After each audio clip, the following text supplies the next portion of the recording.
Amen. So, ang gusto ko po i-share ay your mental health matters to God. Amen. Our mental health matters to God. Amen. Naniniwala po ba tayo doon? Amen. Amen.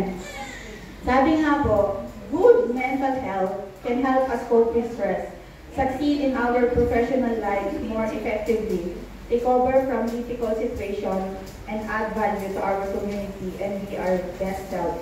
Amen? So, kung meron po tayong good mental health, yung mga nararanasan po natin, at kung ano po yung mga pinanghahawakan natin salita kay God, ay mapagtatagumpayan po natin yun.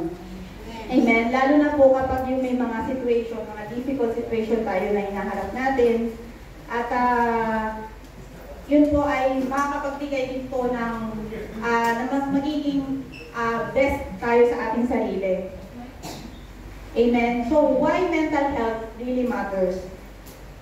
So, sabi nga po, mental health includes our emotional, psychological, and social well-being. Kasi po naapektuhan, pag good po yung mental health natin, di ba naapektuhan po tayo kung paano tayo mag-isip, kung paano yung nararamdaman natin, at kung paano tayo kumilos. Amen? Amen. Kaya, at ito rin po ay makakatulong kung paano nga po natin ma-handle yung mga stress na naranasan natin, at makakapag may healthy rin po tayo, choices kapag yung mental health po natin ay maayos po. Amen? Amen. So, sinasabi nga po na yun po, makaka-apekto yun sa ating physical health din kapag hindi po maayos yung ating iniisip at magmamanifest din po yun sa ating physical problems. So, God wants us to take our mental health.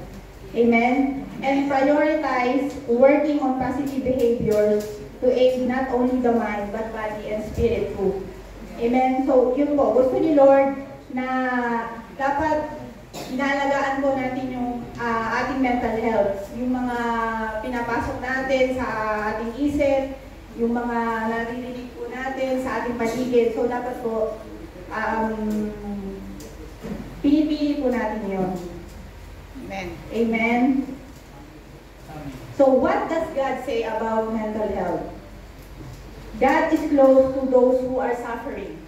Amen? Naniniwala po ba tayo doon? Amen. Yes, kasi po, sabi po sa Psalms 145, chapter 145, verse 18, His word promises that those who are in the midst of suffering, whether experiencing death or depression, have the hope that everything is working together for the good of those who love Him and are called according to His purpose. Amen? Sabi ko yun sa Romans 8:28. So, meron po akong 4 things that makakatulong po sa ating mental health. Let's take note po. Number 1 is gratitude. Amen? Amen. Dapat nagpapasalamat po tayo. Or sabi nga po, di ba, yung tayo pong mga Pinoy, typically, yung pag may utang na loob po sa atin, di ba, nagbibigay po tayo ng yung appreciation po natin, nagbibigay po tayo ng in return ng kindness, di ba? Tama po yun. So, let's try po na mag-list tayo ng mga bagay na yung thankful po tayo sa ating sarili, sa mga ginagawa sa atin ng tao. Amen? So, yun po. Number 2 is rest. Isa po ito sa mga katulong po sa ating mental health. Also known as Sabbath. Amen? Sabbath is a day aside for rest and worship. Ngayon po, yung ginagawa po natin ngayon, is Sabbath day. This is holy day for God. So, yun po, nandito po tayo ngayon kasi ito po yung parang rest sa atin to hear the word of God, para po sa ating spirit at makareceive po tayo ng salita na galing sa Kanya. Amen? Kasi po yung physical needs often affect yung emotional natin tsaka yung spiritual needs natin. Amen? Number 3 po is being in a community. Amen? Like cell group po, encourage po natin yung sarili natin na mag-attend po sa mga cell group, sa mga gawain po sa church. Surround po natin yung sarili natin na kung sino po yung mag-lift up sa atin. Like brothers and sisters, di ba po, tutulungan tayo na malip yung sarili natin. At sa mga prayers, we pray each other. So yun po, sa ano rin po, sa mga pag-Saturday po, yung devotion. So yung mga gawain po natin sa church, mag-attend po tayo, mag-participate po tayo. Amen?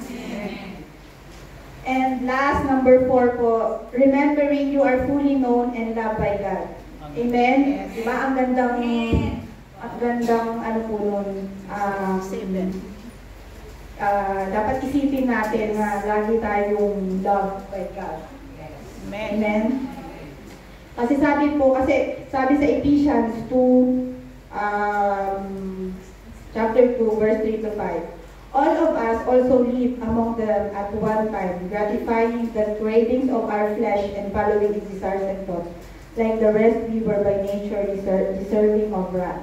But because of His great love for us, God, who is rich in mercy, made us alive with Christ, even when we were dead in transgression. It is by grace you have been saved. Amen? Diba kahit po tayo yung makasalanan, ililigtas po tayo ni Lord. Si Jesus po ay na-crucify po siya sa cross po ng Kalbaryo. Niligtas po niya tayo. So, mahal po tayo ni Lord, kaya po tayo nandito ngayon. Kasi He created us, He chooses us. Amen? So, lagi po tayong, yun po, isipin natin na mahal tayo ni Lord. Na kahit po ano yung nangyari, ginawa natin, kilala po niya tayo. At may purpose lahat kung ba't nangyari yun. Amen? So, lagi po yung mag-sink in sa utak natin. Amen? So, yun po. So, isipin po natin na lagi yung mental health natin ay matters kay God. Amen? So, anuhin po natin na lagi po good mental health. Yun lang po. Amen. God bless you.